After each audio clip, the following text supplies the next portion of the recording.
మకర రాశి వారు. ఈ మకర రాశి వారికి ఈ వారంలో మొత్తం 4 గ్రహాలు అనుకూలంగా ఉన్నాయి. మంచి ఫలితాలను, లాభాలను మీరు అందుకుంటారు. తృతీయ భావంలో శుక్ర సంచారం వల్ల స్త్రీజన సహకారంతో మంచి అభివృద్ధిని ఈ వారంలో మీరు పొందగలుగుతారు. తృతీయ భావంలో శని సంచారం వల్ల పనివారి సహకారంతో మంచి అభివృద్ధిని, వ్యవసాయ రంగంలో అధిక లాభాలను అందుకుంటారు. తృతీయ భావంలో రాహు సంచారం వల్ల జన సహకారం బాగా ఉంటుంది. విదేశీ వ్యవహారాలు సానుకూలంగా ఉంటాయి. నూతన వ్యక్తుల వల్ల లాభాలు అందుకుంటారు.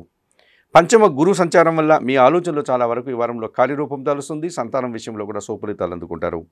చతుర్థ రవి సంచారం వల్ల అధికారులతో మనస్పర్ధలు, తండ్రితో మనస్పర్ధలు రావడానికి అవకాశం ఉంది. సప్తమ భావంలో కుజ సంచారం వల్ల జనాలతో అభిప్రాయ భేదాలు, కలహాలు రావడానికి అవకాశం కనిపిస్తుంది. ఈ రాశి వారికి ఈ వారంలో ఆది, సోమ, శనివారాలు అనుకూలంగా ఉన్నాయి. దానాలు ఇచ్చేటువంటి క్రమంలో 1 కేజీ కందిపప్పు మంగళవారం రోజు పేదవారికి దానం చేయండి. స్తోత్ర పారాయణం విషయంలో శ్రీ సుబ్రహ్మణ్యాష్టకాన్ని ప్రతినిత్యం చదువుకోండి. ఆలయ సందర్శన కార్యక్రమంలో భాగంగా మకర రాశి వారు సుబ్రహ్మణ్య స్వామిని దర్శించి నమస్కరించుకోవడం వల్ల మరింతగా మంచి ఫలితాలను పొందగలుగుతారు.